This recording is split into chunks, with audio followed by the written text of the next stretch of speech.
When you look back at film and specifically at three-point defense, what were your thoughts on maybe the whole all three games, and were you not pressuring the ball enough, or kind of how did you look at that? Well, I mean, we all play a part in it.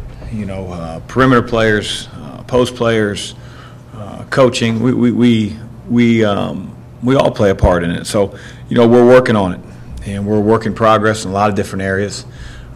That's not an area that's a strength of ours right now, and it has to become much better than it is. And so that's what you use your practice time for, is to improve in the areas that you need improvement in. It doesn't take the smartest guy in the world to figure out that's really hurt the team through the first 7 games.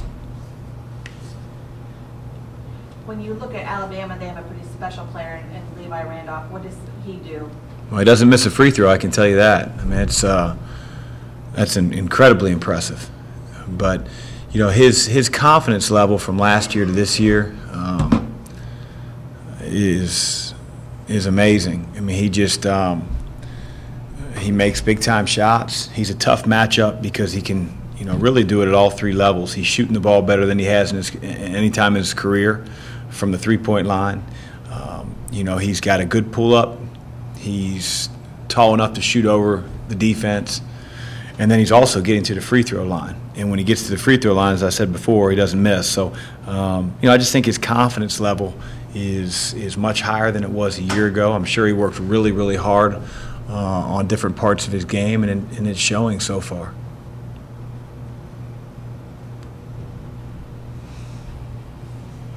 Does he have more around him to make him better this year? Well, I think they have a more talented team. They're a deeper team. I think their energy level's better. They've got several new players, not all of which are new to college basketball. They've got 2 transfers that were really high-level players at their previous stops, and so I think this group seems to be a very tight-knit group. I think they play well with one another. I think they play with a lot of energy. Anthony's teams always do, but last year and this year, I think just watching them on film are 2 completely different teams in terms of their energy level, and I think their togetherness, especially on the offensive end. Talking about Miles Davis, he said he was really unhappy with the way he played down the stretch last year, and today he said he feels so much better about his game. Do you see more confidence from him, and is he doing anything specifically better than he did last year? Well, I mean, I think you hit the nail on the head. I think, for Miles, he's playing unbelievably confident, and he should. He put in a lot of hard work over the summer. He's very, very invested in our team. He ran on the track when it wasn't mandatory in the summer. He and James did that 2 or 3 times a week, and they did that because they wanted to be in the best shape they could be for this season. And I haven't been around sports as long as some people, but usually what you put into something is what you get out of it. And a lot of times people say they put something into it, but the results are the results. And so that's why I'm a bad bowler, because I don't practice bowling.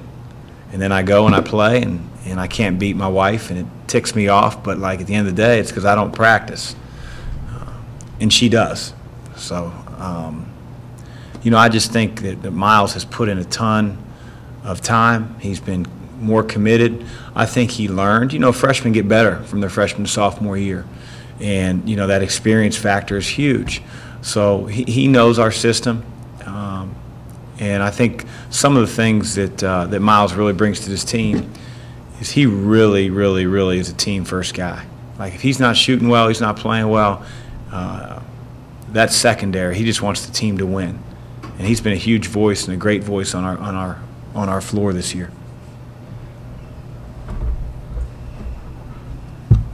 Plan to put in more time in the bowling alley? No, not if we lose games. If we lose games, I might be working at a bowling alley.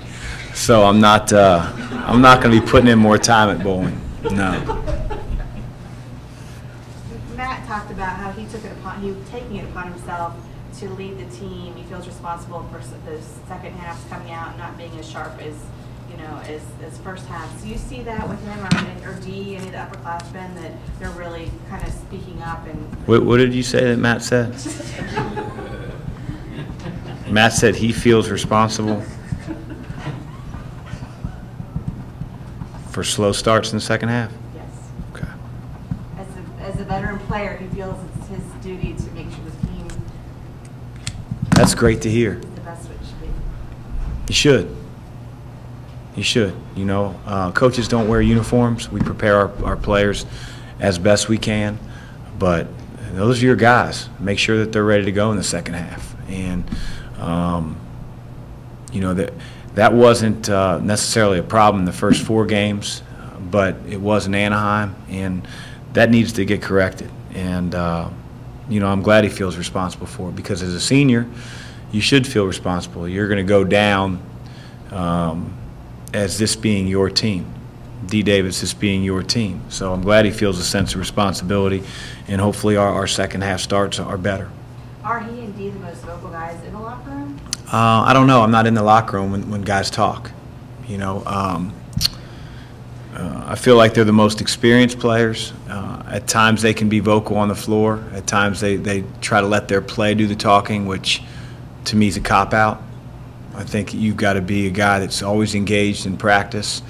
If it's not your rep, you're engaged to make sure your teammate's doing it as best he can, and he's getting it, especially with a young team, because the freshmen, they haven't earned the right to be the loudest guys on the floor. And so I think our upperclassmen, not just Matt and D, but guys that have played in our system, you know, for more than a year, need to be those voices.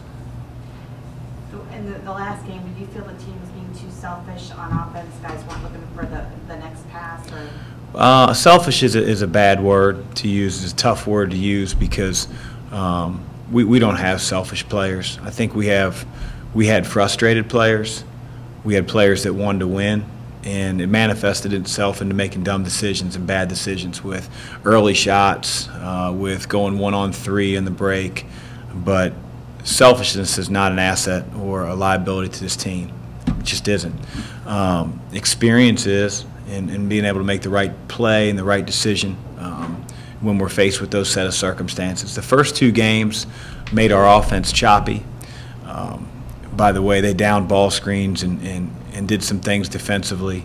And I think that we felt the effects in Game 3 and just couldn't play the way that we had brought ourselves out to Anaheim based on the 2 previous games. So, and then, you know, you just add in that element of guys feeling pressure when you know, in the second half of, you know, not winning the game. So again, it's all a learning experience. When you have 9 freshmen and sophomores, we have to take that experience and grow from it. But I love our team. You know, I think that we're on the right track, and we'll continue to get better every day in practice and be better because of those experiences. So it's easy to say, okay, you're a deeper team, but as a coach, you like the depth that you have at this point of the season with, okay, I can go to, I feel good about my depth. Yeah, and I think our depth has to be consistent. They have to, you know, you have to, as a coach, know what you're getting out of a player when you put him in. And again, that sometimes that's difficult as a player, because you don't maybe get a long stretch of time. And it's also very, very difficult for a player that's only played 5, 6, 7 college games. That's what practice is for. Again, that's what those experiences are for. Yeah, I much prefer having a deeper team than not. Thanks.